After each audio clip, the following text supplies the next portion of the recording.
Imagine driving like 600 kilometers every single day for 3 years straight and just constantly blasting your car with high voltage, ultra fast chargers. Right. I mean, you'd expect the battery to be absolute toast by year 3, wouldn't you? Exactly.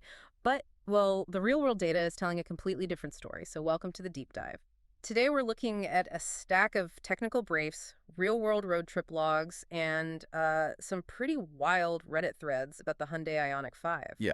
And especially its absolute track monster sibling, the 5N. Oh man, the 5N. Okay, let's unpack this because our mission today is to see how this 800-volt platform is trying to solve the biggest EV complaints, range anxiety, long-term durability, and frankly, a lack of soul. Yeah, that lack of soul is a major hurdle for car enthusiasts. It really is, and the raw numbers on the 5N are just staggering. I mean, you hit the N Grin Boost button and you are suddenly managing 641 horsepower. It'll do 0 to 100 kilometers an hour in 3.4 seconds. It's insanely fast. And reading through these engineering briefs, it is clear they didn't just set out to build, a fast appliance.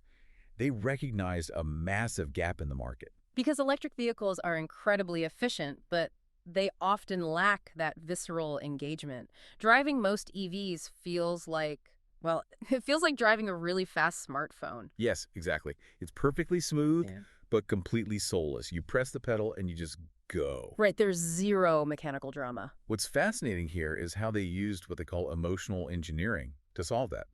So the 5N uses software called NE-Shift to actually simulate an 8-speed dual-clutch transmission. Wait, really?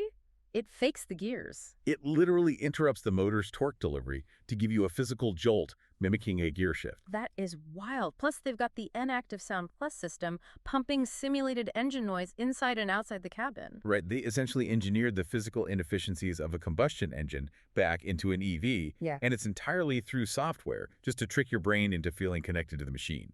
It's a brilliant hack. But, building a track car that makes you smile is one thing. Raw track power means nothing if the car can't handle the real world. Does this extreme tech actually translate to a practical road trip? Oh, for sure. Where an 800-volt architecture really proves itself is in how it manages power on a practical level, specifically when you need to pull power back in at a charger. Exactly. I was looking at the logs from the Australian 1,000-kilometer EV challenge.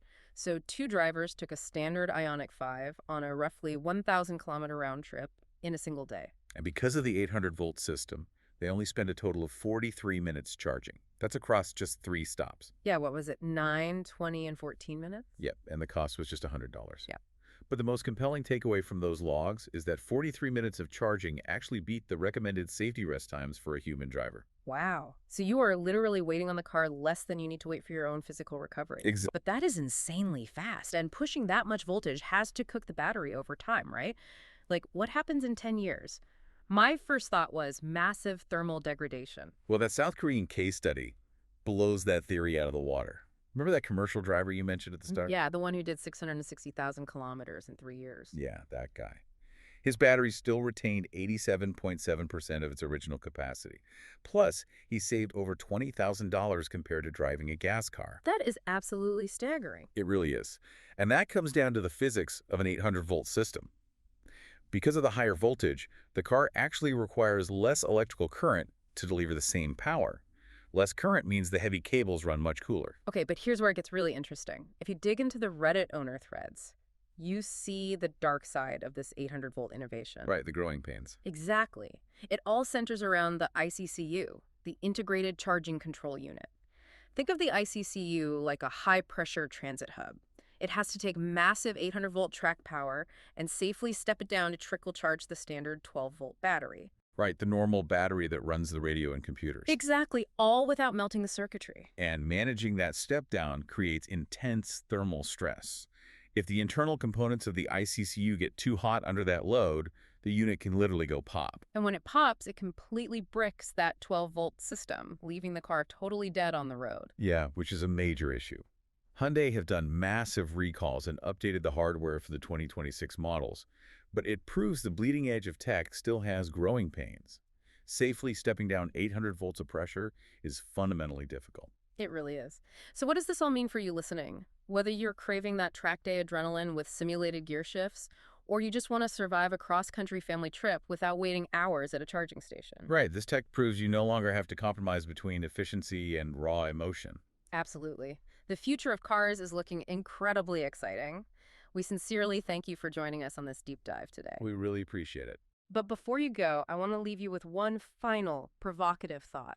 If EV software can now simulate literally any mechanical feeling or sound, what legendary classic car engine would you want to download into your daily commute?